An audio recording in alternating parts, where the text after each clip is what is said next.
Alors dans le livre d'Ézéchiel, il y a un verset qui est un peu mystérieux au premier abord, et il y a maintenant longtemps, un ami pasteur l'a développé et c'est devenu très lumineux. Alors touché à l'époque, je vous redonne ce que j'ai reçu. Ézéchiel 22, verset 30. Ézéchiel 22, verset 30. Il est dit: je cherche parmi eux un homme qui élève un mur, qui se tienne à la brèche devant moi en faveur du pays, afin que je ne le détruise pas, mais je n'en trouve point. Je vais m'incliner encore dans la prière. Seigneur, merci Père de bénir, s'il te plaît. Seigneur, nous savons que, Seigneur, ta parole est une grande bénédiction, Seigneur, pour nous changer, nous sanctifier, nous motiver, nous transformer, nous exhorter. Seigneur, bénis-la, bénis-moi, Seigneur, que tu nous fasses du bien encore. Nous te le demandons à chaque fois, parce que nous avons confiance en toi, dans le nom de Jésus-Christ. Amen. Alors, pour comprendre le contexte, on va lire les versets qui précèdent et qui suivent. On va lire versets 23 à 31. La parole de l'Éternel me fut adressée en ces mots. Fils de l'homme, dis à Jérusalem, tu es une terre qui n'est pas purifiée, qui n'est pas arrosée de pluie au jour de la colère. Ces prophètes conspirent dans son sein comme des lions rugissants qui déchirent leur proie. Ils dévorent les âmes, ils s'emparent des richesses et des choses précieuses. Ils multiplient les veuves au milieu d'elles. Ces sacrificateurs violent ma loi et profanent mes sanctuaires. Ils ne distinguent pas ce qui est saint de ce qui est profane. Ils ne font pas connaître la différence entre ce qui est impur et ce qui est pur. Ils détournent les yeux de mes sabbats et je suis profané au milieu d'eux. Ces chefs sont dans son sein comme des loups qui déchirent leur proie. Ils répandent le sang, perdent les âmes pour assouvir leur cupidité. Et ces prophètes ont pour eux des enduits de plâtre, de vaines visions, des oracles menteurs. Ils disent « Ainsi parle le Seigneur l'Éternel » et l'Éternel ne leur a point parlé. Le peuple du pays se livre à la violence, commet des rapines, opprime le malheureux, l'indigent, foule l'étranger contre toute justice. Je cherche parmi eux un homme qui élève un mur, qui se tienne à la brèche devant moi, en faveur du pays, afin que je ne le détruise pas, mais je n'en trouve point. Je répandrai sur eux ma fureur, je les consumerai par le feu de ma colère, je ferai retomber leurs œuvres sur leur tête, dit le Seigneur l'Éternel.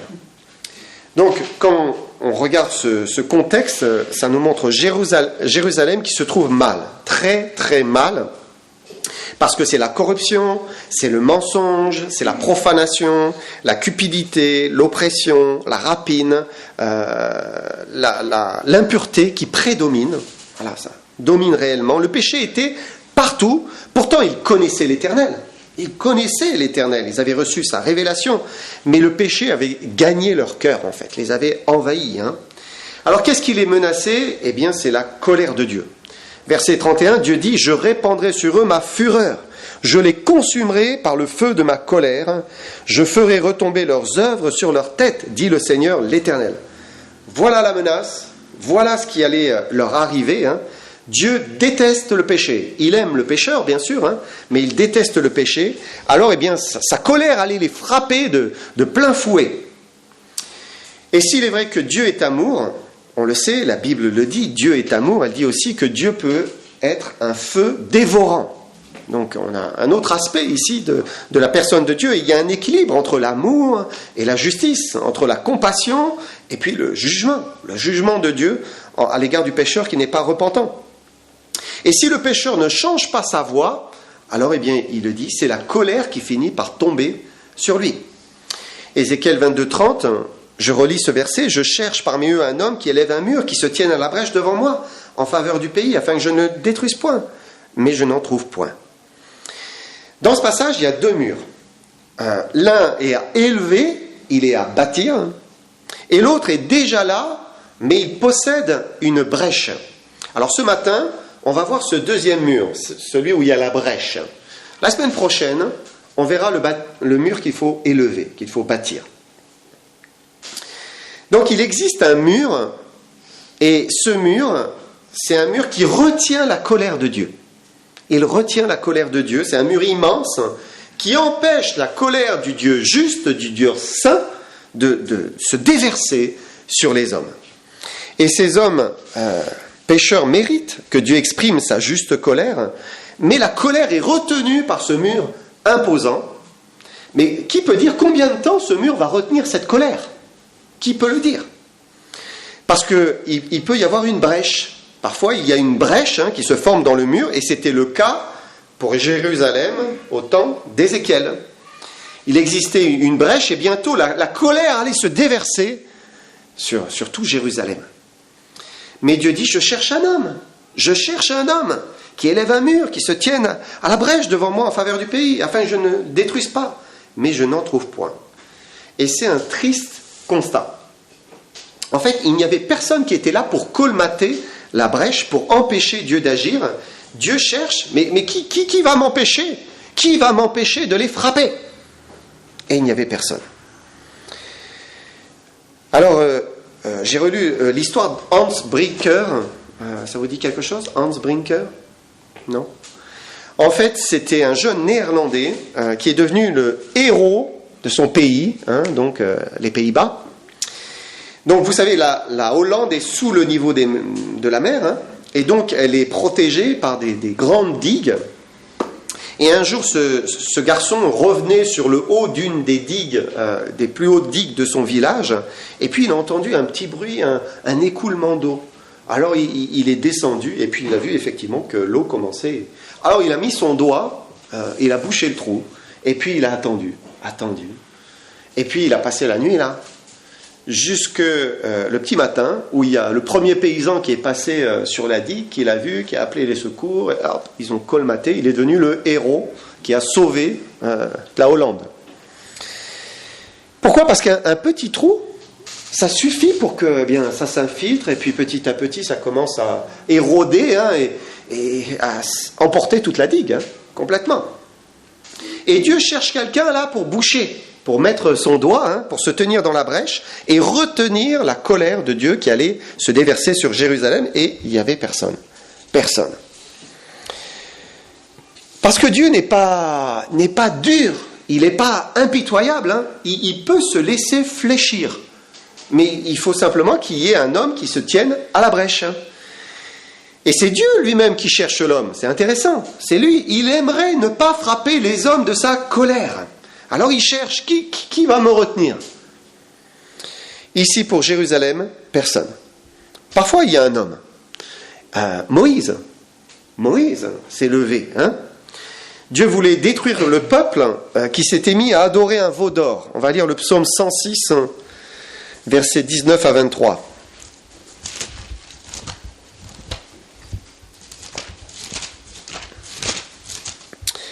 Alors ils firent un veau en Horeb, ils se prosternèrent devant une image de métal fondu. Ils échangèrent leur gloire contre la figure d'un bœuf qui mange l'herbe. Ils oublièrent Dieu, leur sauveur, qui avait fait de grandes choses en Égypte, des miracles dans le pays de Cham, des prodiges sur la mer Rouge. Et il parla de les exterminer, mais Moïse, son élu, se tint à la brèche devant lui, pour détourner sa fureur et l'empêcher de les détruire. C'est intéressant, Moïse était à la brèche du mur, et vous savez ce qu'il a dit ? Il a dit, « Pourquoi, ô Éternel, ta colère s'enflammerait-elle contre ton peuple que tu as fait sortir du pays d'Égypte ? Reviens de l'ardeur de ta colère, repens-toi du mal que tu veux faire à ton peuple. Souviens-toi d'Abraham, d'Isaac, d'Israël. » Et il est dit qu'alors, l'Éternel se repentit du mal qu'il avait déclaré vouloir faire à son peuple. Ça y est, la brèche était colmatée. Un seul homme fidèle, et sa prière a suffi pour retenir la colère de Dieu contre son peuple. Et c'était l'infidélité idolâtre qui avait créé cette brèche, une prostitution spirituelle. Mais Moïse a retenu, il a protégé du jugement de Dieu. Et souvent Moïse s'est retrouvé dans cette position-là, à se tenir à la brèche. C'est encore arrivé quand le peuple de Dieu a murmuré contre Dieu, contre son serviteur. Là, Dieu a envoyé les serpents qui les mordaient, vous vous souvenez, qui les mordaient. Et il commençait à périr, à tomber. De nouveau, le péché avait fait une brèche. Et là, le peuple vint à Moïse et dit « Nous avons péché, car nous avons parlé contre l'Éternel et contre toi. Prie l'Éternel afin qu'il éloigne de nous ces serpents. » Moïse pria pour le peuple. Et de nouveau, il arrête la colère. Et vous vous souvenez, Dieu lui a dit « Tu vas prendre de l'airain, tu vas te faire un serpent, tu vas le mettre sur une perche. Et quand ils regarderont le serpent d'airain, alors ils seront protégés des serpents et ils n'en mourront pas. » Et donc on a bien sûr une image de notre Seigneur qui a été élevé, qui est mort sur la croix pour nos péchés. D'un regard, il nous sauve, il nous guérit. Il y a un autre exemple, c'est Job. Donc un père de famille, un patriarche, il avait peur qu'il y ait une brèche dans le mur vis-à-vis de sa famille. Et que ses enfants, ses fils, soient jugés chaque fois qu'ils commençaient à faire une fête ensemble. Donc, qu'est-ce qu'il a fait ? Il offrait des sacrifices. Il offrait des sacrifices à l'Éternel, au cas où ses fils avaient péché. Donc, Job craignait, et on peut dire, il prévenait les brèches à l'avance. On ne sait jamais, on va vraiment garder, protéger. Et Dieu cherche un homme, une femme, qui peut se tenir à la brèche. On peut penser à notre famille, on peut penser à nos amis, on peut penser à ceux que nous aimons, à nos frères et sœurs, à ceux qui n'ont pas encore véritablement compris l'Évangile, qui sont sous cette colère. Et on peut être à la brèche pour eux.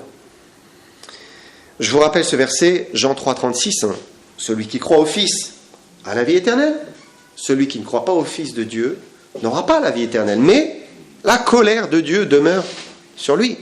Donc la colère, elle est là, et tant qu'une personne n'est pas sauvée et en sécurité, la colère peut tomber sur elle.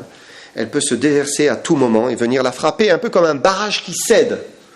Quand un barrage cède, c'est terrible. Il y a un barrage qu'on nomme le barrage de l'Oued Fergoug, c'est en Algérie. Donc ça a été un barrage qui a été construit au départ par les colons en 1865, 316 mètres de long, 30 mètres de haut, mais en 1872, il y a une crue exceptionnelle qui a fait une brèche de 55 mètres de longueur, 12 mètres de hauteur. C'est 5600 mètres cubes d'eau qui se sont déversés avec de la boue dans la vallée, détruisant tout sur son passage. Un an plus tard, le barrage est restauré, il est de nouveau opérationnel, mais en 1881, peu de temps plus tard, de nouveau il cède. Et là, cette fois, c'est 125 mètres de la rive droite qui sont emportés, 250 personnes qui sont noyées, ponts, maisons emportées par les flots, déchaînés. Et il n'y avait personne pour avertir, pour dire attention, personne. Et Dieu cherche un homme, encore aujourd'hui, pour se tenir à la brèche, quelqu'un qui va se mettre à genoux et qui va intercéder, plaider pour la protection, pour la grâce, pour la faveur sur telle personne et encore cette personne. Parce qu'une seule personne, elle peut retenir, elle peut garder beaucoup de brèches, si seulement elle intercède. Si on reprend l'histoire de Job, vers la fin du livre, Job va se tenir à la brèche, cette fois en faveur de ses 3 amis, entre guillemets. Regardez ce que Dieu dit. Il dit à ces hommes, « Prenez maintenant 7 taureaux, 7 béliers, allez auprès de mon serviteur Job et offrez pour vous un holocauste. Job, mon serviteur, priera pour vous. Et c'est par égard pour lui seul que je ne vous traiterai pas selon votre folie, car vous n'avez pas parlé de moi avec droiture, comme l'a fait mon serviteur Job. Éliphaz de Théman, Bildad de Shuach, Tsophar de Naama, allèrent et firent comme l'Éternel leur avait dit, et l'Éternel eut égard à la prière de Job. » Voilà, la prière d'un seul homme, Job, à compter pour ces 3 coupables. Et si Job n'avait pas intercédé pour eux, eh bien, ils auraient été frappés. Et on voit la compassion de Dieu qui donne aussi la solution. Demandez à Job de se tenir à la brèche et vous serez épargnés. Et donc, c'est que nous avons une place dans l'intercession, dans la prière. Si nous ne sommes pas là pour protéger un tel, en priant, alors eh bien, qu'adviendra-t-il qui pourra retenir la colère de se déverser? Il y a un autre exemple, c'est Ézéchias.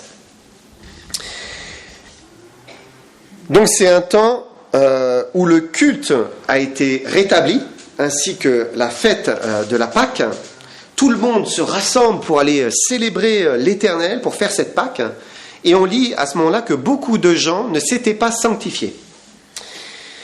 Alors il est écrit qu'Ézéchias pria pour eux en disant « Veuille l'Éternel qui est bon pardonner à tous ceux qui ont appliqué leur cœur à chercher Dieu, l'Éternel, le Dieu de leur père, quoiqu'ils n'aient pas pratiqué la sainte purification. » Et il est dit ensuite « L'Éternel exauça Ézéchias et il pardonna au peuple. » Donc là, c'est un juif qui se tient à la brèche pour ses semblables, pour ses frères. Et là, c'est des croyants. Ils ont célébré la Pâque de l'Éternel. Ce sont des croyants. Mais ils n'étaient pas purifiés. À ce moment-là, ils ne faisaient pas les choses de la bonne manière. Alors, eh bien, Ézéchias a empêché Dieu de juger finalement son peuple. Et c'est intéressant parce qu'on peut comprendre que la colère, elle n'est pas seulement pour les personnes qui n'ont pas accepté Jésus-Christ comme leur sauveur personnel, mais elle est aussi pour les croyants. Et elle peut être aussi pour les chrétiens. Pas dans le sens où ils sont rejetés pour l'éternité, puisqu'ils sont sauvés. Ils sont sauvés pour toujours. Ils ont la vie éternelle. Mais le chrétien, il peut être sous la menace d'un châtiment qui exprime la désapprobation de Dieu. Dieu n'est pas d'accord. Stop. Et on a plusieurs exemples dans les Écritures. On a Ananias et Saphira, livre des Actes. Ils ont péché contre le Saint-Esprit puisqu'ils ont menti à un frère et donc menti au Saint-Esprit. Bam, mort, foudroyés. On les a emportés. Ils étaient des croyants, ils étaient sauvés. Mais ils ont vécu un châtiment exemplaire pour dire non, ce n'est pas possible. Et finalement, ils ont vécu une courte vie chrétienne. Encore un autre exemple, c'est dans l'Épître aux Corinthiens, vous connaissez, quand des frères et sœurs ont pris avec nonchalance la scène, comme un vulgaire repas, et censé être pur, être saint, et reconnaître ce qu'il y avait derrière ce repas. Et là encore, la colère est tombée sur eux. Paul dit, certains sont tombés malades, d'autres sont morts, simplement pour avoir pris la scène d'une mauvaise manière. Ou bien encore, on lit dans le livre de Jacques, il nous est parlé de quelqu'un qui cherche la guérison. Vous vous souvenez peut-être, c'est à la fin du livre de Jacques, dernier chapitre. Quand vous lisez la fin de ce chapitre 5, vous voyez que tout le contexte nous parle du péché. Il ne parle que de ça. Et donc le contexte, c'est le péché. Et Jacques nous parle de quelqu'un qui a péché, qui a été jugé par une maladie, à cause de son péché. Et dans ce cas-là, il dit qu'il appelle les anciens prieront pour lui, ils se tiendront à la brèche pour lui, et le Seigneur guérira le malade, et ses péchés lui seront pardonnés.